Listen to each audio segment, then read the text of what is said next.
एक कहानी है दोस्तों, नीरज और निशा की, जो कि दोनों का तलाक हो चुका है। तो चलिए नीरज और निशा की कहानी शुरू करते हैं।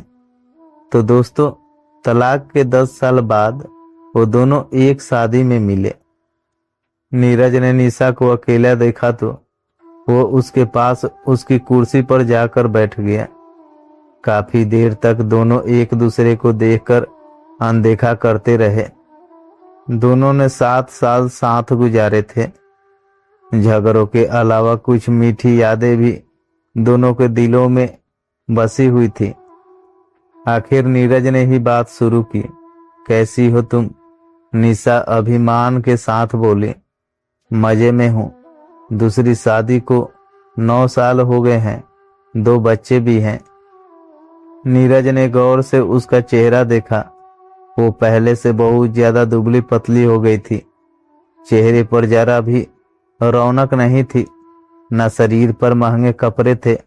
वो सोचने लगा कि जब उसके साथ रहती थी तब कितनी सुंदर थी। नीरज को अपनी ओर ताकते देखकर वो दूसरी तरफ देखने लगी। फिर खुद को नियंत्रित करते हुए बोली, तुम कैसे हो और हमारा बच्चा कैसा है? नीरज भी अकड़ के साथ बोला, मैं भी मजे में हूँ। दूसरी शादी को 6 वर्ष हो गए हैं, एक बेटी भी है और हमारा बंटी अब 9वीं क्लास में हो गया है। मेरी पत्नी भी बहुत अच्छी है, हम दोनों बहुत खुश हैं। ये सुनकर निशा को जलन हुई, मगर उसने चेहरे पर उजागर नहीं होने दिया। मगर उसने गौर से नीरज को चेहरे देखा। ऐसे लग रहा था जैसे 40 साल की उम्र में बूढ़ा हो गया हो। सर के सारे बाल सफेद हो गए थे। डाई के कारण ऊपर से काले थे, मगर नीचे जड़ों में सफेद साफ दिख रही थी। पेट भी काफी निकल आया था। फिर वो काफी देर तक चुपचाप बैठे रहे। शादी के कार्यक्रम में दोनों दिन भर करीब ही रहे, मगर बातें और नहीं हो पाई। मगर जब दोनों अपने अपने घर जाने की तैयारी कर रहे थे, तब नीरज निशा के पास आया और बोला, एक बात कहूं? तो निशा ने बोली, क्या बोलो? वो उदास होकर बोला, जिंदगी वही थी जो तेरे साथ गुजरी, अब तो दिन काट रहा हूं। इतना सुनते ही निशा के दिल में खुशी और दुख का मिला जुला गुब्बारा सा फूटा। ऐसे लगा जैसे गले में कुछ फंस गया हो। वो आंसुओं को जबरन रोकते हुए बोली, मैं भी पछता रही हूँ।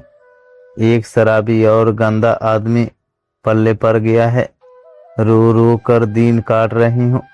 नीरज ने भर आई आंखों का पानी छुपाने के लिए मुंह दूसरी तरफ कर लिया। फिर बोला, हम दोनों मूर्ख थे जो छोटी छोटी बातों को बड़ी बनाकर अलग हो गए। मैं आज तुम्हें इतना ही कहना चाहता हूँ कि तुम बहुत अच्छी हो। तुम्हारे साथ गुजरे लम्हों की यादों में दिन बिता रहा हूँ। निशा रो पड़ी। रोते रोते बोली, मैं भी उन्हीं पलों को याद करके जी रही हूँ। कहकर उसने बैग उठाया और चल पड़ी। नीरज उसे तब तक देखता रहा जब तक वो आंखों से ओझल ना हो गई। दोस्तों, अगर आप भी ऐसे कहानी सुनना पसंद करते हैं तो मेरे वीडियो को लाइक करके चैनल को सब्सक्राइब कर लीजिए।